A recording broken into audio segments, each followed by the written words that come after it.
This is episode 2 of 5 easy, simple hacks from a master mechanic, DIYers, starting out mechanics, insanely cool cars, tool reviews, and auto repair videos. Tip number 1. You got to put some extensions together. You're trying to get something way down in a spot that ain't got a spot, and your extensions will stay together just fine. Socket stays on there just fine, no matter how far down in there you get it. But the bolt keeps falling out. Now, some people like to put some tape around here. That works, but then sometimes you pull your socket off of there because the tape's on there. The quickest, easiest hack is you just look around, maybe get something out of the trash, something off the floor, anything that's paper, tear that off.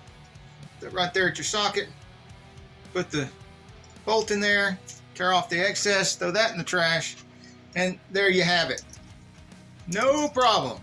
Go way down in there wherever you want.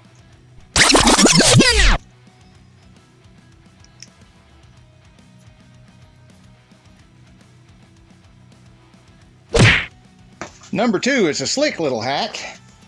If you're dealing with snorkels, say you're cleaning a throttle body or cleaning out a mass airflow sensor or anything else, and you've got the snorkel off, as soon as you disturb that nice seal between the snorkel and the throttle body, or the snorkel and the mass airflow sensor, you know you're going to end up having leaks.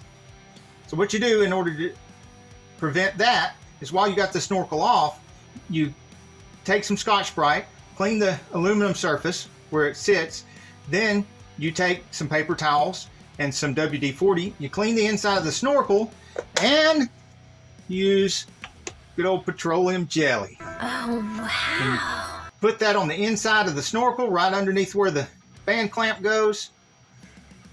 It'll slide up on there nice and easy, and then you tighten it down, and no leaks. Do that on both ends. Number 3, what if you're doing the bolt thing, and you're holding the bolt really well, but you've got a flat washer belongs on that bolt, and you want that washer to stay on that bolt, but it just doesn't want to stay. Well, got the good old petroleum jelly or Vaseline here again. A little bit on there. A little bit on the other side. Voila. Not going anywhere. And then, of course, as soon as the engine or the transmission or whatever this goes into heats up, that petroleum jelly is just going to melt away. Number 4, I used to carry an old serpentine belt around, and I would wrap that serpentine belt around things and pinch it with some channel locks until they started selling very affordably these little tools here, which have like a little piece of serpentine belt in them, and it's adjustable, and it's really handy. And the only thing you can't do with these that I can do with the little piece of serpentine belt is you can't really get sideways with it. So you may want to still keep a piece of serpentine belt around so you can grab it with the channel locks like that and twist in places where you can't get this long handle in there. And I guess it's pretty obvious what this is mostly used for. Now, I'll put a link in the description of the 2-pack of this, because the 2-pack comes with this size and one that's a little bit smaller, and you can put the second one that's a little bit smaller, leave it in the kitchen for your wife to be able to open bottles and stuff. And number 5, whether you're going after spark plugs and you just don't want to be leaned over all day, or you're doing transmission work, pulling transmissions out all day, and you don't want to be struggling trying to get all kinds of tools up in here between the car and this tiny space, especially way up here. So what we have is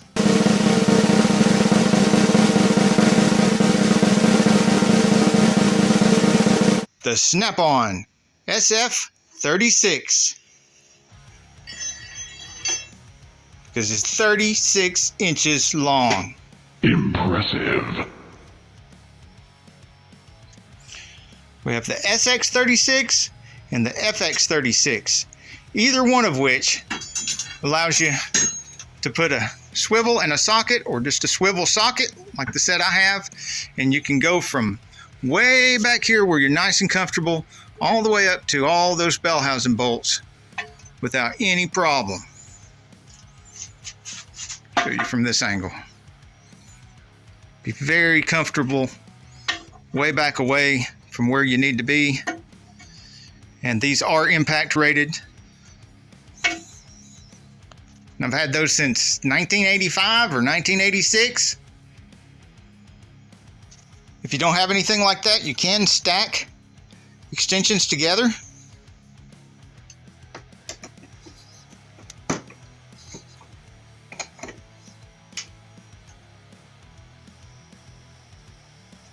And just to set the record straight, it's not torque that you lose when you have a long extension like this. It's impact that you lose the longer the extension you have. But you don't lose as much impact with one solid long extension like this as you do with putting a bunch of them together. All those connections lose you even more impact.